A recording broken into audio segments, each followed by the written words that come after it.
नमस्कार, मैं हूं रमेश शांडा। आप देख रहे हैं पंजाब केसरी टीवी। समय हो गया है ट्राई सिटी अपडेट का। सबसे पहले ट्राई सिटी की कुछ खास खबरें। रजिस्ट्रेशन व लाइसेंसिंग अथॉरिटी के 31 कर्मचारी कोरोना पॉजिटिव। ट्राई सिटी में आए 3653 नए मामले, 6 लोगों की हो चुकी है मौत। ट्रक तस्कर चंडीगढ़ की युवती दिल्ली के युवक के साथ गाड़ी सहित गिरफ्तार। 610 ग्राम हेरोइन हुई बरामद। और पुलिस भर्ती में फर्जी उम्मीदवार बन टेस्ट देने वाले 4 और गिरफ्तार, रिमांड पर लिए गए। कुल संख्या हुई 10। और अब खबरें विस्तार से। ट्राई सिटी में कोरोना का प्रकोप अभी भी कम नहीं हुआ है। आपको बता दें कि गुजरे 24 घंटों में ही ट्राई सिटी में 3653 नए मामले आए हैं और 6 लोगों की मौत हो गई है। ट्राई सिटी में 2852 लोग ठीक भी हुए हैं, लेकिन अभी भी एक्टिव मरीजों का आंकड़ा 20,000 के पार है, जो कि 21,142 है। अगर बात करें चंडीगढ़ की, तो चंडीगढ़ में वीरवार को 1294 नए मामले आए, 2 लोगों की मौत हो गई और 1336 लोग ठीक होकर घर चले गए।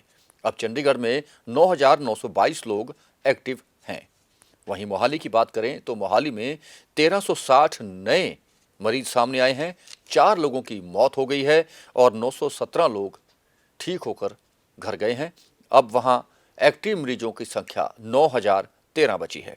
वहीं पंचकुला में 999 नए मामले आए हैं, लेकिन किसी की मौत नहीं हुई है, जहां अब एक्टिव मरीज 2,207 हैं, जबकि 599 लोग आज ठीक भी हुए हैं।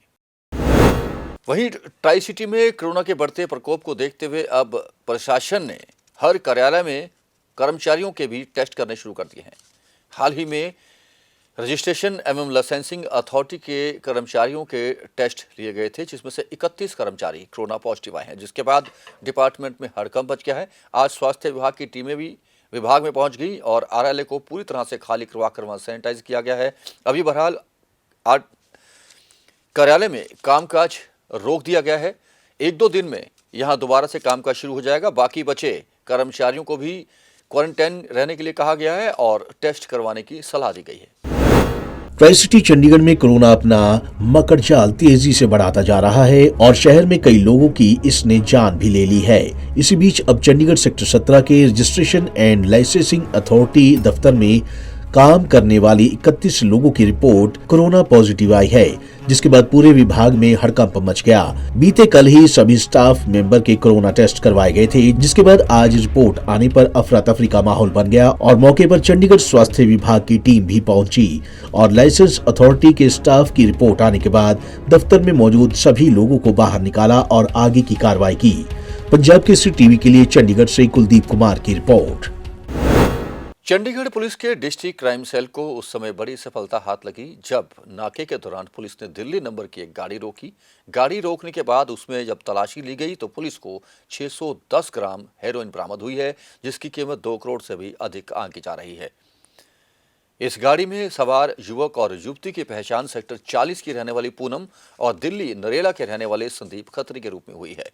पुलिस ने गाड़ी समेत दोनों को काबू कर लिया, जिन्हें कल अदालत में पेश किया जाएगा। पुलिस पता लगा रही है कि आखिर इनकी चेन कहां जुड़ी है और ये दोनों कहां ड्रग सप्लाई करते थे।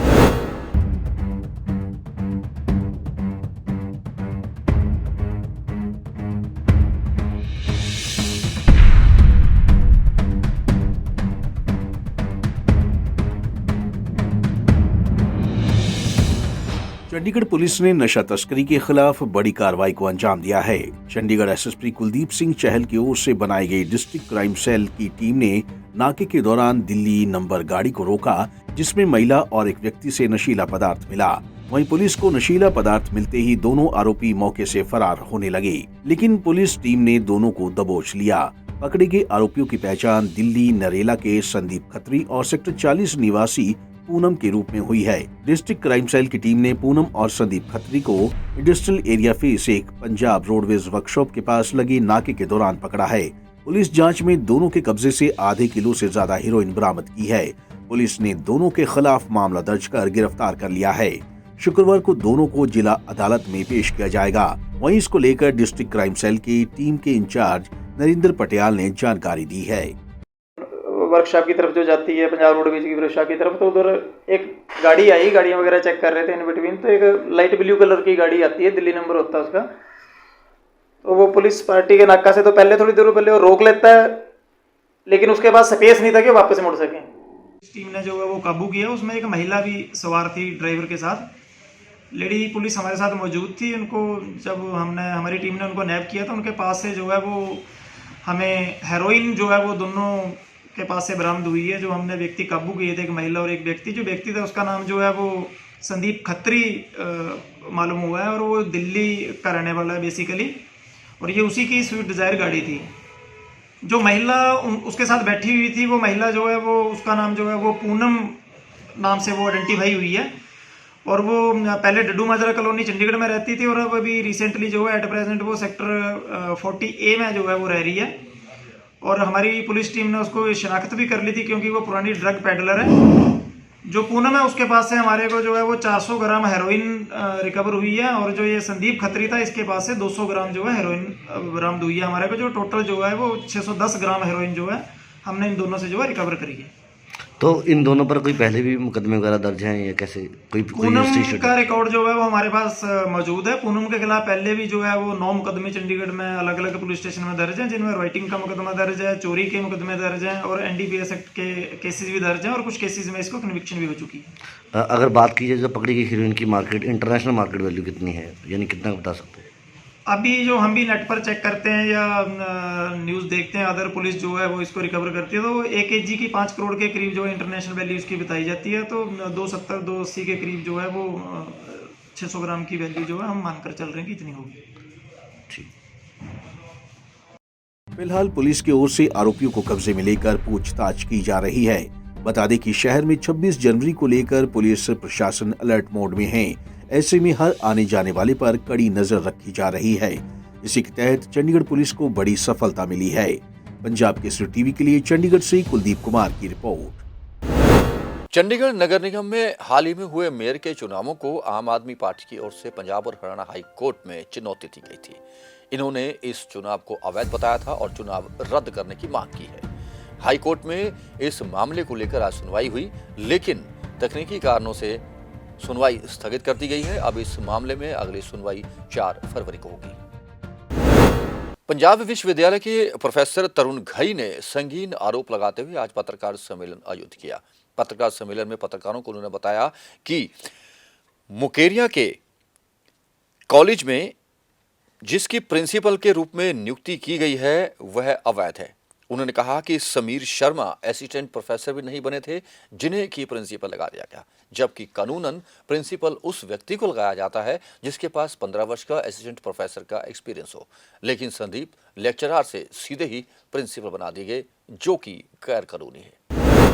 सारे जिम्मेवार ने और उस सिलेक्शन पैनल जिम्मेवार है ਜਿਹੜਾ ਕਿ ਇਹਨਾਂ ਨੂੰ ਸਿਲੈਕਟ ਕਰਕੇ ਆਇਆ ਔਰ 24 ਮਹੀਨੇ ਤੋਂ 32 ਲੱਖ ਲੈ ਗਿਆ। ਪਰ ਤੁਸੀਂ ਇਹ ਦੇਖੋ ਭਾਈ ਜਿਹੜਾ ਐਲੀਜੀਬਲ ਕੈਂਡੀਡੇਟ ਹੋਏਗਾ ਉਹ ਵਿਚਾਰਾ ਰਹਿ ਗਿਆ और एक इनएलिजिबल बंदा। पंजाब यूनिवर्सिटी में प्रोफेसर तरुण घई ने एक प्रेस कॉन्फ्रेंस कर पीयू प्रशासन पर गंभीर आरोप लगाए हैं। उन्होंने कहा कि SPN कॉलेज मुकेरिया के प्रिंसिपल समीर शर्मा की नियुक्ति गलत तरीके से हुई है। समीर शर्मा असिस्टेंट प्रोफेसर नहीं थे जब उन्हें SPN कॉलेज मुकेरिया का प्रिंसिपल बनाया गया। समीर शर्मा को जनवरी 2020 में लेक्चरर से प्रिंसिपल पदोन्नत किया गया था, जबकि नियम ये कहता है कि जब भी किसी व्यक्ति को प्रिंसिपल बनाया जाता है तो उसको उससे पहले 15 साल असिस्टेंट प्रोफेसर का अनुभव होना चाहिए। इतना ही नहीं, उन्होंने कहा कि प्रिंसिपल समीर शर्मा ने पंजाब सरकार के साथ धोखा किया है और इससे उन्होंने सरकार को 32 लाख रुपए का चूना भी लगाया है। इतना ही नहीं, उन्होंने कहा कि सिलेक्शन कमेटी के 2 नुमाइंदे पंजाब यूनिवर्सिटी से गए थे जो सीनेट मेंबर भी थे, जिनका काम होता है कि वह पूरी एलिजिबिलिटी देखकर ही उसे आगे हरी झंडी दें। लेकिन यहाँ पर उस सिलेक्शन कमेटी के 2 नुमाइंदों ने भी धोखा किया है और पीओ प्रशासन को गुमराह किया है, जिनके खिलाफ भी सख्त कार्रवाई होनी चाहिए। जनवरी 2020 ਦੇ ਵਿੱਚ ਪੰਜਾਬ ਦੇ ਵਿੱਚ ਡਿਸਟ੍ਰਿਕਟ ਹੁਸ਼ਿਆਰਪੁਰ 'ਚ ਕਾਲਜ ਹੈ SPN ਕਾਲਜ ਮੁਕੇਰੀਆਂ 1971 ਦਾ ਬਣਿਆ ਹੋਇਆ ਕਾਲਜ ਹੈ। ਉੱਥੇ doctor Sameer Sharma as principal appoint ਕੀਤੇ ਜਾਂਦੇ ਆ। ਪੰਜਾਬ ਯੂਨੀਵਰਸਿਟੀ ਦਾ ਐਫੀਲੀਏਟਡ ਕਾਲਜ ਹੈ। ਜਦੋਂ ਅਸੀਂ ਪਿਛਲੇ ਦਿਨੀ ਕੁਝ ਇਨਵੈਸਟੀਗੇਸ਼ਨ ਕੀਤੀ ਕਿ ਇਹ ਜਿਹੜਾ ਬੰਦਾ ਪ੍ਰਿੰਸੀਪਲ ਬਣਿਆ ਕੀ ਇਹ ਪ੍ਰਿੰਸੀਪਲ ਬਣਨ ਦੇ ਕਾਬਲ ਸੀ ਤੇ ਮੈਂ ਇਹਦੇ 'ਚ ਦੱਸਣਾ ਚਾਹੁੰਦਾ ਹੈ ਕਿ UGC ਦੀਆਂ ਜਿਹੜੀਆਂ ਰੈਗੂਲੇਸ਼ਨਸ ਨੇ 2010 ਦੀਆਂ, ਉਹ ਇਹ ਕਹਿੰਦੀਆਂ ਨੇ ਕਿ ਕਾਲਜ ਦਾ ਪ੍ਰਿੰਸੀਪਲ ਬਣਨ ਦੇ ਲਈ you must B N associate professor. 15 ਸਾਲ ਦਾ ਤੁਹਾਡਾ ਤਜਰਬਾ ਹੋਣਾ ਚਾਹੀਦਾ ਔਰ ਐਸੋਸੀਏਟ ਪ੍ਰੋਫੈਸਰ ਹੋਵੋ।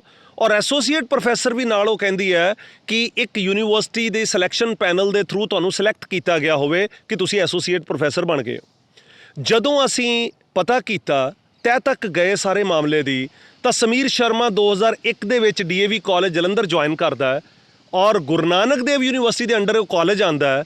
ਔਰ ਜਦੋਂ ਗੁਰੂ ਨਾਨਕ ਦੇਵ ਯੂਨੀਵਰਸਿਟੀ ਤੋਂ ਪਤਾ ਕੀਤਾ ਜਾਂਦਾ ਹੈ ਤਾਂ ਜਵਾਬ ਮਿਲਦਾ ਹੈ ਕਿ ਹੀ is not N approved teacher.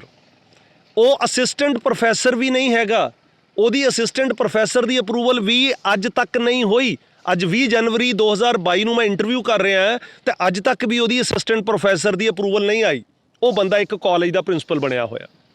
ਇਸ ਤੋਂ ਬਾਅਦ ਹੋਰ ਜਦੋਂ ਤਹਿ ਦੇ ਵਿੱਚ ਗਏ ਤਾਂ ਕਮਾਲ ਉਦੋਂ ਹੋਈ, ਜਨਵਰੀ 2020 ਦੇ ਵਿੱਚ ਇਹ ਬੰਦਾ ਪ੍ਰਿੰਸੀਪਲ ਬਣਦਾ ਕਾਲਜ ਦਾ ਔਰ 22/1/2022 ਇੱਕ ਸਾਲ ਬਾਅਦ ਇਹ ਬੰਦਾ ਬੜਾ ਹੀ ਕਿਸੇ ਨੂੰ ਦੱਸੇ ਬਿਨਾ ਹਾਈ ਕੋਰਟ ਦੇ ਵਿੱਚ ਮੂਵ ਕਰਦਾ ਔਰ ਇੱਕ ਰਿਟ ਪਟੀਸ਼ਨ ਲਗਾਉਂਦਾ ਕਿ ਜੀ ਮੈਨੂੰ ਐਸੋਸੀਏਟ ਦਾ ਗ੍ਰੇਡ ਦਿੱਤਾ ਜਾਵੇ। ਕਮਾਲ ਹੋ ਗਈ। ਜਿਹੜਾ ਬੰਦਾ ਪ੍ਰਿੰਸੀਪਲ ਬਣ ਗਿਆ ਇਹ ਕਹਿ ਕੇ ਕਿ ਮੈਂ ਐਸੋਸੀਏਟ ਪ੍ਰੋਫੈਸਰ ਹਾਂ, ਉਹਦੇ ਕਾਗਜ਼ ਉੱਥੇ ਜਮ੍ਹਾਂ ਕਰਾਉਂਦਾ ਔਰ ਉਹ ਹਾਈ ਕੋਰਟ ਦੇ ਵਿੱਚ ਸਬਮਿਸ਼ਨ ਕਰਦਾ, ਕਿਤੇ ਆਮ ਜਗ੍ਹਾ ਤੇ ਨਹੀਂ, honourable Punjab and Haryana high court 'ਚ ਸਬਮਿਸ਼ਨ ਕਰ ਰਿਹਾ ਕਿ ਜੀ ਮੈਨੂੰ ਐਸੋਸੀਏਟ ਦਾ ਗ੍ਰੇਡ ਦਿੱਤਾ ਜਾਵੇ। ਤਾਂ ਇੱਥੋਂ ਇਹ ਪਤਾ ਲੱਗਦਾ ਕਿ ਪੰਜਾਬ 'ਚ ਕਿੱਡਾ ਵੱਡਾ ਫਰਾਡ ਹੋ ਗਿਆ, ਕਿਉਂਕਿ SPN ਕਾਲਜ ਮੁਕੇਰੀਆਂ ਗ੍ਰਾਂਟੀਨੇਡ ਦਾ ਕਾਲਜ ਹੈ। ਪ੍ਰਿੰਸੀਪਲ ਦੀ ਪੋਸਟ ਗ੍ਰਾਂਟੀਨੇਡ ਦੇ ਵਿੱਚ ਆਉਂਦੀ ਹੈ। 32 ਲੱਖ ਦੇ ਲਗਭਗ ਰੁਪਈਆ ਜਿਹੜਾ ਹੈਗਾ ਇਹ 2 ਸਾਲਾਂ ਦੇ ਵਿੱਚ ਤਨਖਾਹ ਲੈ ਚੁੱਕਾ ਹੈ।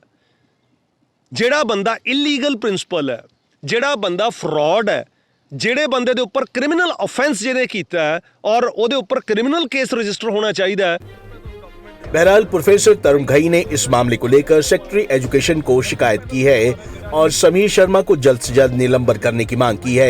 साथ ही PU प्रशासन से भी मामले में हाई पावर कमेटी का गठन कर जांच करने की मांग की है। ऐसे में देखना होगा कि मामले में अब PU प्रशासन और सेक्रेटरी एजुकेशन क्या एक्शन लेते हैं। पंजाब केसरी टीवी के लिए चंडीगढ़ से भगवत सिंह की रिपोर्ट। हरियाणा कर्मचारी चयन आयोग की ओर से पुलिस कांस्टेबल भर्ती के दौरान किसी दूसरे की परीक्षाएं देने के मामले में एक और नया मोड़ आ गया है। पुलिस ने इस मामले में 4 और लोगों को गिरफ्तार किया है जो कि दूसरे की परीक्षा दे रहे थे। अब इस मामले में गिरफ्तार किए गए आरोपियों की संख्या 10 पहुंच गई है। अब गिरफ्तार हुए 4 को अदालत में पेश किया गया है, जहां से उन्हें रिमांड पर लेकर पूछताछ की जा रही है। बहुत जल्द कुछ और गिरफ्तारियां होने की संभावना भी व्यक्त की जा रही है। हरियाणा कर्मचारी चयन आयोग द्वारा हरियाणा पुलिस कांस्टेबल भर्ती के फिजिकल टेस्ट के दौरान उम्मीदवार की जगह धोखाधड़ी से दूसरे उम्मीदवार को खड़ा करके फिजिकल टेस्ट दिलवाने की कोशिश करने के मामले में पंचकूला पुलिस की SIT टीम द्वारा एक के बाद एक कई गिरफ्तारियां की जा रही हैं। पंचकूला पुलिस द्वारा अब इस मामले में 4 आरोपियों को गिरफ्तार किया गया है। इससे पहले भी पंचकूला पुलिस द्वारा 6 लोगों को गिरफ्तार किया जा चुका है और अब 4 नए और गिरफ्तारियां होने के बाद इनकी संख्या 10 तक पहुंच चुकी है। पंचकूला पुलिस का दावा है कि जांच में और भी कई लोगों की गिरफ्तारी हो सकती है। बता दें कि पंचकूला के सेक्टर 3 स्थित ताऊ देवीलाल स्टेडियम में पुलिस सिपाही पद के लिए फिजिकल टेस्ट लिए जा रहे थे और उसी दौरान उम्मीदवार की जगह दूसरा शख्स टेस्ट देने पहुंच गया था, लेकिन जब फिंगरप्रिंट की बारी आई तो वह पकड़ा गया था, जिसके बाद सेक्टर 5 थाना पुलिस ने केस दर्ज कर मामले में छानबीन की और अब एक एक कर कुल 10 आरोपियों को गिरफ्तार कर लिया है। ये हरियाणा पुलिस की जो भर्ती थी उसमें अपनी जगह दूसरे कैंडिडेट को भेजा था अपनी फोटो लगा के उस संबंध में। पहले 6 हो चुके थे, 4 कल करे, टोटल 10 हो चुके हैं। आज कोर्ट में 2 को तो जुडिशियल भेज दिया और 2 का रिमांड दिया। बहरहाल मामले में कुल 10 आरोपी गिरफ्तार किए जा चुके हैं, तो वहीं कई अन्य पुलिस के राडार पर हैं। ऐसे में आगे इस मामले में और कई गिरफ्तारियां जल्द ही हो सकती हैं। पंजाब केसरी टीवी के लिए पंचकूला से ब्यूरो रिपोर्ट। कोरोना के दिनों दिन बढ़ रहे मामलों का असर अब 26 जनवरी की गणतंत्र परेड पर भी पड़ेगा। जी हां, प्रशासन ने हालांकि एट होम प्रोग्राम रद्द कर दिया है और सेक्टर 17 परेड ग्राउंड में भी अब कुछ खास लोगों को ही कार्यक्रम में शामिल होने दिया जाएगा। हालांकि पुरस्कार वितरण उसी तरह से होगा जैसे पहले होता है, लेकिन दर्शकों की संख्या में कमी की जाएगी। चंडीगढ़ में कोरोना संक्रमण के मामलों में लगातार बढ़ोतरी हो रही है। वहीं अब कोरोना संक्रमण का असर एक बार फिर गणतंत्र दिवस समारोह पर भी देखने को मिलेगा। चंडीगढ़ प्रशासन ने एट होम कार्यक्रम को रद्द कर दिया है। साथ ही सेक्टर 17 में होने वाली परेड में भी आम लोगों को शामिल होने की अनुमति नहीं होगी। प्रशासन ने फैसला किया है कि गणतंत्र दिवस के मौके पर अधिक भीड़ इकट्ठा नहीं की जाएगी। गणतंत्र दिवस समारोह में सोशल डिस्टेंसिंग का ध्यान रखा जाए, इसलिए कम लोगों को बुलाने का फैसला लिया गया है। वहीं इस समारोह के दौरान सांस्कृतिक कार्यक्रम नहीं होंगे, स्कूली बच्चों को भी नहीं बुलाया जाएगा। हालांकि पुरस्कार वितरण कार्यक्रम का आयोजन पहले की तरह ही होगा। पिछली बार भी परेड ग्राउंड में कुछ ही लोगों को सम्मानित किया गया था, जबकि बाकी अधिकारियों और कर्मचारियों के अवार्ड उनके विभागों की तरफ से बाद में उन्हें सौंपे गए थे। बता दें कि हर साल सेक्टर 17 स्थित परेड ग्राउंड में होने वाले गणतंत्र दिवस समारोह में हजारों लोग भाग लेते हैं, लेकिन इस बार कुछ लोगों को ही कार्यक्रम में बुलाया जाएगा। कार्यक्रम में पुलिस की तरफ से मार्च पास्ट भी किया जाएगा।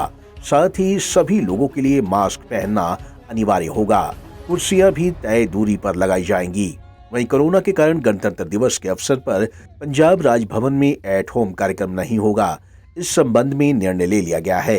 कोविड-19 के नियमों के कारण शारीरिक दूरी बनाए रखने के लिए ऐसा किया जा रहा है। गौरतलब है कि हर साल 26 जनवरी की शाम को पंजाब के राज्यपाल और चंडीगढ़ के प्रशासक की ओर से राजभवन में एट होम की व्यवस्था की जाती है, जिसमें चंडीगढ़ के अलावा पंजाब और हरियाणा के गणमान्य लोगों को बुलाया जाता है। लेकिन मार्च 2020 में कोरोना के आने के बाद से एट होम कार्यक्रम का आयोजन नहीं किया जा रहा है। पंजाब राजभवन में होने वाले एट होम में आमंत्रित होने के कारण शहरवासियों में काफी क्रेज रहता है। पंजाब केसरी टीवी के लिए चंडीगढ़ से कुलदीप कुमार की रिपोर्ट। सीटीयू वर्कर्स यूनियन द्वारा सेक्टर 17 बस स्टैंड में जबरदस्त प्रदर्शन किया गया। अपने इस प्रदर्शन के दौरान सीटीयू यूनियन ने चंडीगढ़ प्रशासन का पुतला भी जलाया। पिछले 46 दिन से लगातार सीटीयू वर्कर्स यूनियन द्वारा किलोमीटर स्कीम को लेकर क्रमिक भूखड़ हड़ताल की जा रही है। इन लोगों का कहना था कि यदि प्रशासन ने किलोमीटर स्कीम को बंद ना किया गया तो प्रदर्शन इसी तरह से जारी रहेगा। किलोमीटर स्कीम के विरोध में सीटीयू वर्कर यूनियन की ओर से गुरुवार को जबरदस्त प्रदर्शन किया गया। सेक्टर 17 बस स्टैंड में सीटीयू कर्मचारियों ने पुतला फूंक कर नारेबाजी की। इस दौरान किलोमीटर स्कीम को वापस लेने की मांग की गई। पिछले 46 दिनों से लगातार सीटीयू वर्कर यूनियन की ओर से किलोमीटर स्कीम को लेकर भूख हड़ताल की जा रही है, लेकिन चंडीगढ़ प्रशासन उनकी मांग पर ध्यान नहीं दे रहा है, जिसको लेकर अब सीटीयू यूनियन के वर्करों का गुस्सा 7वें आसमान पर पहुंच चुका है। वहीं अब सीटीयू यूनियन के कर्मचारियों का कहना है कि 5 फरवरी को वह अपना विरोध प्रदर्शन तेज करेंगे। ਅਸੀਂ ਬਾਰ-ਬਾਰ ਇਹ ਜਿਹੜੀ ਬੇਨਤੀ ਕਰਦੇ ਆ ਰਹੇ ਹਾਂ ਪ੍ਰਸ਼ਾਸਨ ਨੂੰ ਕਿ ਜਿਹੜੀ ਕਿਲੋਮੀਟਰ ਸਕੀਮ ਦੇ ਜੋ ਬੱਸਾਂ ਖਰੀਦਣ ਦਾ ਟੈਂਡਰ ਕੀਤਾ ਹੈ ਉਹਨੂੰ ਰੱਦ ਕੀਤਾ ਜਾਵੇ, ਕਿਉਂਕਿ ਸੈਂਟਰ ਸਰਕਾਰ ਨੇ ਸਾਨੂੰ 20 ਕਰੋੜ ਰੁਪਈਆ ਜਿਹੜਾ 23 ਕਰੋੜ ਦੇ ਲਗਭਗ ਰੁਪਈਆ ਸਿਰਫ ਇਹਨਾਂ ਬੱਸਾਂ ਨੂੰ ਖਰੀਦਣ ਦੇ ਲਈ ਦਿੱਤਾ ਆ।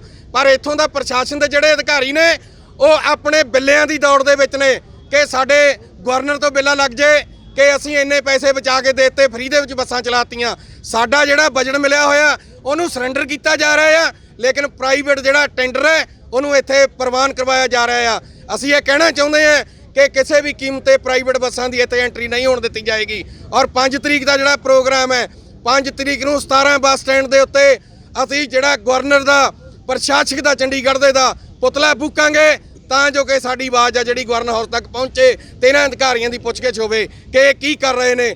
ਇਸ ਗੱਲ ਕਰਕੇ ਇਹ ਐਜੀਟੇਸ਼ਨ ਹੈ ਜਿਹੜੀ ਇਹ ਅੱਗੇ ਵਧੇਗੀ ਔਰ ਸਾਨੂੰ ਮਜਬੂਰ ਨਾ ਕੀਤਾ ਜਾਵੇ ਸੜਕਾਂ ਦੇ ਉਤਰਨ ਦੇ ਲਈ ਕਿ ਅਸੀਂ ਬੱਸਾਂ ਦੇ ਪਹੀਏ ਜਾਮ ਕਰਨ, ਅਸੀਂ ਚੰਡੀਗੜ੍ਹ ਦੇ ਹੋਰ ਅਦਾਰੇ ਬੰਦ ਕਰਨ। तमाम ਜਥੇਬੰਦੀਆਂ ਜਿਹੜੀਆਂ ਇਸ ਮੂਵਮੈਂਟ ਦੇ ਵਿੱਚ ਸ਼ਾਮਲ ਹੋ ਚੁੱਕੀਆਂ ਨੇ। ਇਹ ਕਹਿਣਾ ਚਾਹੁੰਦੇ ਆ ਪ੍ਰਸ਼ਾਸਨ ਨੂੰ ਕਿ ਉਹਦੇ ਉੱਤੇ ਬਣਦੀ ਜਿਹੜੀ ਕਾਰਵਾਈ ਕਰਕੇ फौरी तौर पर किलोमीटर स्कीम का टेंडर रद्द किया जाए तो साड़ियाँ सरकारी बसा खरीदने का प्रबंध किया जाए।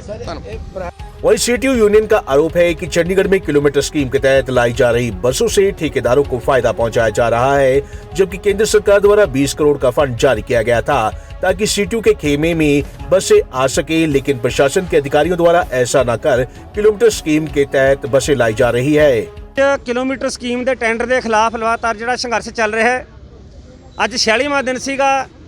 ਅੱਜ ਸਾਡੇ ਰਿਟਾਇਰੀ ਸਾਥੀ ਭੁੱਖ ਹੜਤਾਲ ਤੇ ਬੈਠੇ ਸੀ, ਤਕਰੀਬਨ 30 ਸਾਥੀ ਮੁਲਾਜ਼ਮਾਂ ਦੇ ਵਿੱਚ ਰੋਸ ਦੇ ਵਜੋਂ ਅਸੀਂ ਪਿਛਲੀ 6 ਤਰੀਕ ਤੋਂ ਐਲਾਨ ਕੀਤਾ ਹੋਇਆ ਸੀ ਕਿ 20 ਤਰੀਕ ਨੂੰ ਅਸੀਂ ਜਿਹੜਾ ਹੈਗਾ ਪੁਤਲਾ ਫੂਕਾਂਗੇ। ਅੱਜ ਅਸੀਂ 17 ਬੱਸ ਸਟੈਂਡ ਦੇ ਵਿੱਚ ਪ੍ਰਸ਼ਾਸਨ ਦਾ ਜਿਹੜਾ ਹੈਗਾ ਪੁਤਲਾ ਫੂਕਿਆ ਔਰ ਇਸ ਗੂੰਗੇ ਬਹਿਰੇ ਪ੍ਰਸ਼ਾਸਨ ਨੂੰ ਜਗਾਉਣ ਦਾ ਇੱਕ ਯਤਨ ਕੀਤਾ ਹੈ। ਯਤਨ ਅੱਗੇ ਵੀ ਇਦਾਂ ਹੀ ਜਾਰੀ ਰਹਿਣਗੇ। ਅਗਲਾ ਅਸੀਂ ਹੁਣ ਪੁਤਲਾ ਜਿਹੜਾ ਹੈਗਾ ਚੰਡੀਗੜ੍ਹ ਦੇ ਪ੍ਰਸ਼ਾਸਕ ਦਾ ਫੂਕਿਆ ਜਾਊਗਾ 5 ਤਰੀਕ ਨੂੰ ਇਸੇ अपना 17 बस स्टैंड दे विच। पैनल C2 कर्मचारियों की ओर से प्रदर्शन लगातार जारी है। किलोमीटर स्कीम को लेकर लगातार वर्करों में रोष बढ़ता जा रहा है, जिसके चलते प्रशासन की मुश्किलें भी बढ़ती नजर आ रही हैं। हालांकि अभी तक प्रशासन की ओर से किसी तरह का कोई आश्वासन नहीं दिया गया है। अब देखना ये होगा कि C2 यूनियन की ये मांगे प्रशासन की ओर से मानी जाती है या प्रदर्शन यूं ही जारी रहेगा। पंजाब केसरी टीवी के लिए चंडीगढ़ से भागवत सिंह की रिपोर्ट। हरियाणा के स्वास्थ्य मंत्री अनिल विज ने ताऊ देवीला स्टेशन सेक्टर 3 में 198 नए रोग परिवहन एम्बुलेंस और 47 मोबाइल चिकित्सा इकाइयों को हरी झंडी दिखाकर रवाना किया। इस मौके पर कई आला अधिकारी भी मौजूद रहे। अनिल विज ने कहा कि इस खेमे का स्वास्थ्य विभाग में शामिल होने के बाद स्वास्थ्य विभाग और मजबूत होगा। उन्होंने कहा कि कोरोना काल में भी यह सेवाएं लोगों को घर घर जाकर पहुंचाई जाएंगी। हरियाणा के स्वास्थ्य एवं गृह मंत्री अनिल विज द्वारा आज पंचकूला के सेक्टर 3 ताऊ देवीलाल स्टेडियम में 198 नए रोग परिवहन एम्बुलेंस और 47 मोबाइल चिकित्सा इकाइयों को हरी झंडी देकर रवाना किया गया। इस अवसर पर हरियाणा के स्वास्थ्य मंत्री अनिल विज ने कहा कि हरियाणा की स्वास्थ्य सेवाओं को बेहतर बनाने के लिए नई एम्बुलेंस और मोबाइल चिकित्सक इकाइयों के आने से स्वास्थ्य सुविधाओं में सुधार होगा। इस अवसर पर गृह मंत्री अनिल विज ने विधानसभा चुनाव में पंजाब, उत्तर प्रदेश, उत्तराखंड सहित 5 राज्यों में भाजपा की ही जीत होने का दावा किया। हरियाणा में जब से भारतीय जनता पार्टी की सरकार आई है, स्वास्थ्य सेवाओं का लगातार सुधार किया जा रहा है। MRI लगाए जा रहे हैं, CT स्कैन लगाए जा रहे हैं, अल्ट्रासाउंड लगाए जा रहे हैं, कैथ लैब हमने हरियाणा में लगाई है, दिल का इलाज किया जाता है, स्टंट डाले जाते हैं, डायलिसिस की मशीनें लगभग हर जिले में लगाई गई हैं।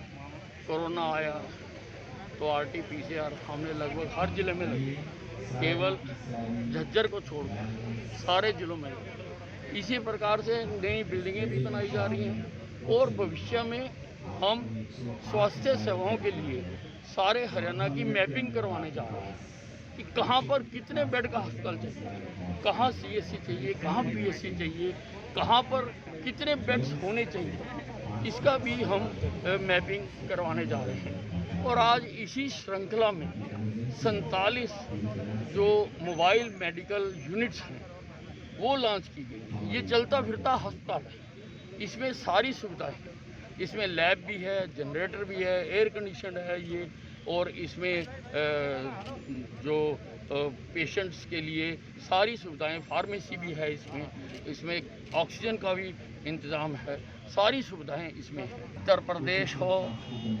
उत्तराखंड हो, पंजाब हो या बाकी भी जहाँ जहाँ पर चुनाव हो रहे हैं, 5 प्रदेशों में कुछ हो, कुछ कहें, कुछ बोलें, जीतेगी भारतीय जनता पार्टी। क्योंकि आज नरेंद्र मोदी ने राजनीति की दिशा बदल दी है। पहले भावनाओं को भड़काकर राजनीति हुआ करती थी। पहले गरीबी हटाओ का नारा दिया और 2-3 चुनाव जीत लिए। फिर कोई आया, उसने कहा मेरी माँ मर गई, मुझे वोट दे दो, उसको वोट दे दिए। लेकिन अब केवल और केवल विकास के नाम पर राजनीति होती है। नरेंद्र मोदी ने देश का मान सारे विश्व में बढ़ाया है। आज देश की पहचान सारे विश्व में बनी है। आज लोग किसी बात में आने वाले नहीं हैं। लोग केवल विकास चाहते हैं, तरक्की चाहते हैं, उन्नति चाहते हैं, और वो केवल भारतीय जनता पार्टी और नरेंद्र मोदी जी। वहीं दिल्ली के कारण हरियाणा के कुछ जिलों में कोरोना के केस बढ़ने के बयान पर हरियाणा के स्वास्थ्य एवं गृह मंत्री अनिल विज ने कहा कि उन्होंने सिर्फ आंकड़े बताए हैं और इसमें राजनीति नहीं करनी चाहिए। उन्होंने कहा कि ये लड़ाई हम सबको मिलकर लड़नी है। मैं तो आंकड़े बता रहा हूँ, जो आंकड़े हैं, मुझे इसमें राजनीति नहीं करनी है और ये लड़ाई तो हमको सबको मिलकर लड़नी है। लेकिन जो आंकड़े हैं मैं वो बता रहा हूँ।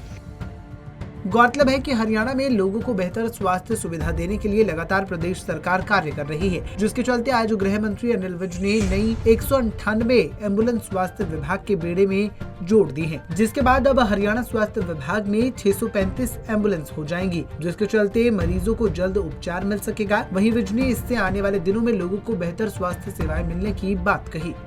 पंजाब केसरी टीवी के लिए पंचकूला से ब्यूरो रिपोर्ट। सेक्टर 26 की मंडी का हाल इन दिनों बेहाल हो चला है। जगह जगह पुरानी सब्जी के ढेर लग गए हैं और बदबू का आलम है। आपको बता दें कि मंडी में हालांकि खुरदरा मंडी नहीं लग रही, बावजूद इसके सड़ी हुई सब्जियों के यहाँ ढेर लगे हैं। लोगों ने मांग की है कि यहाँ से इन ढेरों को हटाया जाए ताकि स्वास्थ्य पर इसका असर ना पड़े। हमने भी मंडी का दौरा किया और असलियत जानने का प्रयास किया, लोगों से बातचीत भी की। आज देखते हैं इस रिपोर्ट में। ये तस्वीरें हैं चंडीगढ़ स्मार्ट सिटी की सबसे बड़ी और सबसे ज्यादा बदहाल सब्जी मंडी सेक्टर 26 की। वैसे तो सब्जी मंडी से चंडीगढ़ ही नहीं, पास लगते पंचकूला, जीरकपुर, खरड़ और मोहाली के लिए भी सब्जी सप्लाई होती है, लेकिन यहाँ के जो हालात है उन्हें देखकर लगता है कि आप सब्जी मंडी में नहीं, किसी कूड़े के मैदान में पहुंच गए हों। और बारिश के दिनों में तो हालात यहाँ और भी खराब होते हैं। जरा इन तस्वीरों को देखिए, जगह जगह कूड़े के ढेर लगे हैं, सड़कें टूटी हुई हैं, जगह जगह कीचड़ और गंदगी है। नगर निगम कर्मी सफाई करने आते हैं तो यहीं पर कूड़े का ढेर बनाकर चले जाते हैं, फिर वही कूड़ा यहाँ पर दुर्गंध फैला रहा होता है।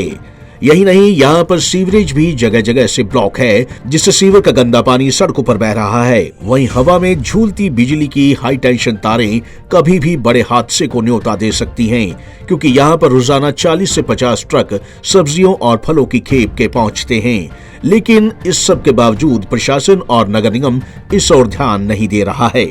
हमारा जो चंडीगढ़ शहर में जितना भी प्रॉपर्टी टैक्स लिया जाता है, उन सबको व्यवस्था दी जाती है, उनके पार्क्स बनाए जाते हैं, उनकी सफाई की जाती है। एक हमारा चंडीगढ़ मंडी ऐसी है जिस पे ये 2% मार्केट फीस भी ले रहे हैं, उसके बावजूद प्रॉपर्टी टैक्स भी ले रहे हैं और सफाई यहाँ पे ज़ीरो।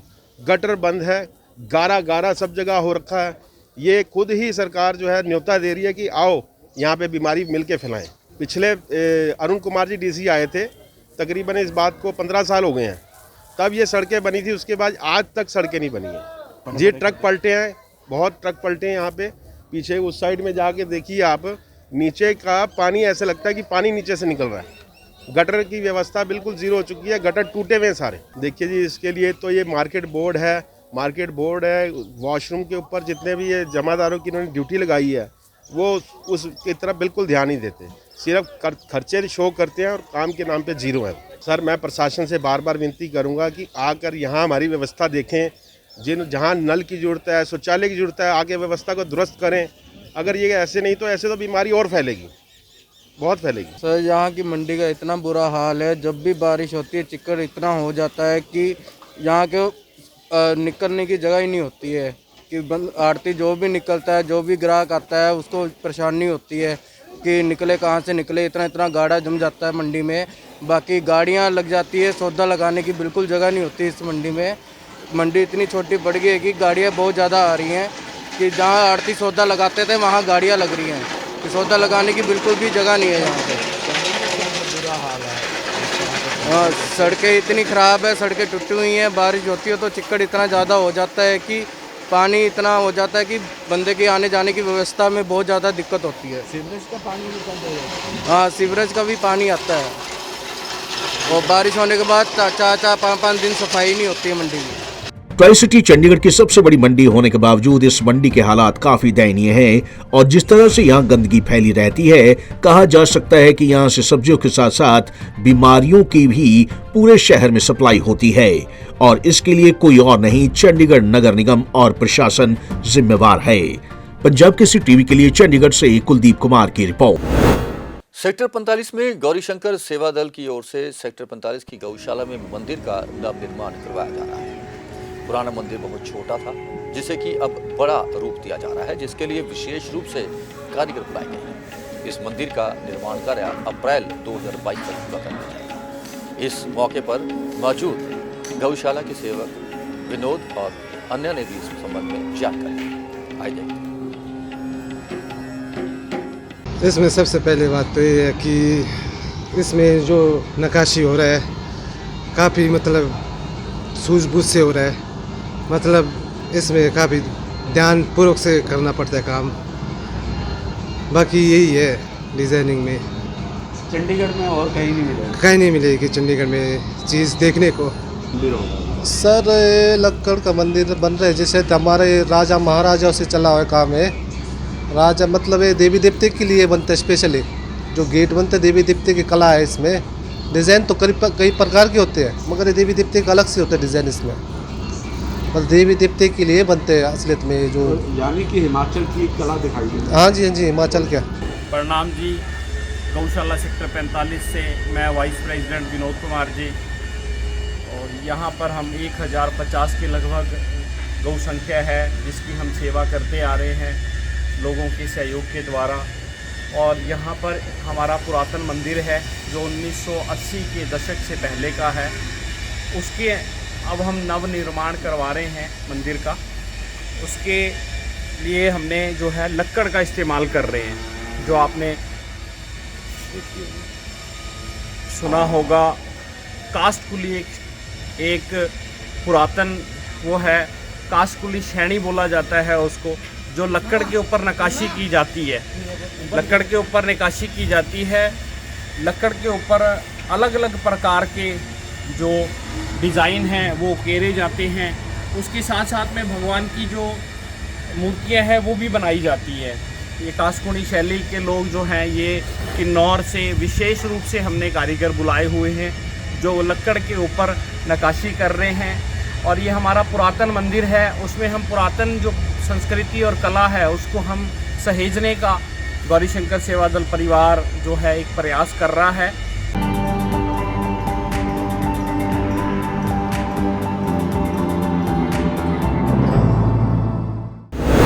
और अब अंत में मौसम की जानकारी। आने वाले 2-3 दिनों में मौसम में कोई बदलाव देखने को नहीं मिलेगा। बादल यूं ही छाए रहेंगे, ठंड का प्रकोप जारी रहेगा। ऊपरी इलाकों में बर्फबारी भी होगी जो कि पर्यटकों के लिए खुशखबरी है। शहर में वीरवार को अधिकतम तापमान 14.6 डिग्री सेल्सियस और न्यूनतम तापमान 10.7 डिग्री सेल्सियस रिकॉर्ड किया गया। ट्राई सिटी अपडेट में अब तक के लिए बस इतना ही। देश और विदेश की हर खबर और जानकारी के लिए आप देखते रहिए पंजाब केसरी टीवी। हम फिर हाजिर होंगे ट्राई सिटी अपडेट लेकर। तब तक के लिए रमेश आंडा को दीजिए इजाजत। नमस्कार।